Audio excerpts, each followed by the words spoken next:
Hey guys, today we're catching up with Matthew Johnson. Matthew Johnson is a foundation member of the Parramatta Leagues Club.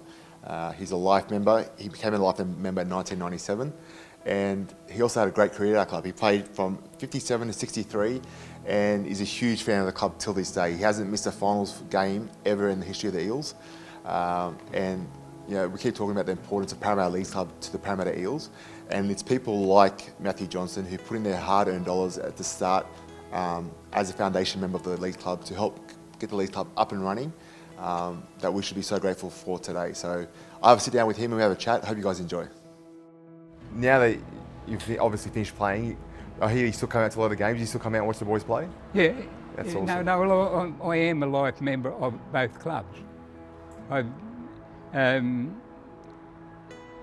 Billy Rayner and Roy Fisher, they're all gone. My mates are all gone. One of my mates, there was a statue or something out the front there, and he pinched it. Oh, really? Yeah.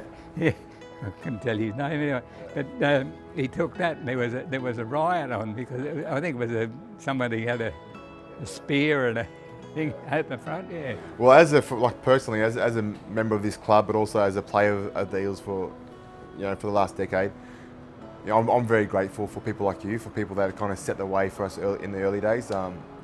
You were a big part of the reason we even had a footy club. You were involved in the days that we had a Leagues Club, and I'm convinced that without the Leagues Club we wouldn't have had a football club. No. So as a player now in the current generation of players, we're all very grateful for our forefathers, the guys that went before us and helped set us up. Well, in '57 they lined us all up over in the Oval at who wanted to be a member, and in that I think there was only Darcy Williams, Roy Fisher, Billy Rayner and myself who was sort of put anything in.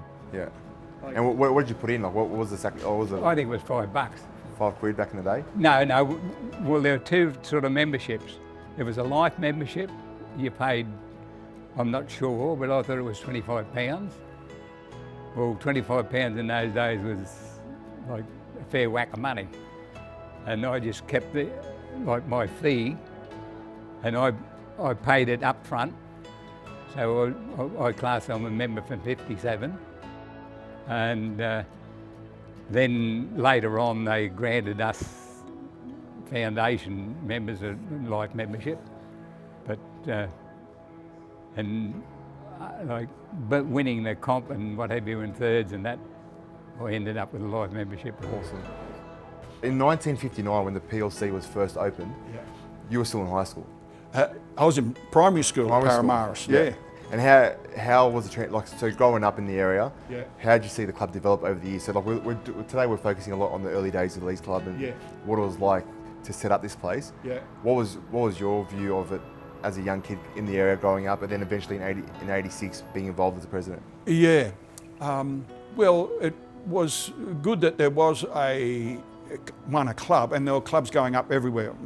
Primarily in the early days, more towards the RSL clubs, because came up to assist the guys and the women who had participated in the Second World War, which had finished in '45.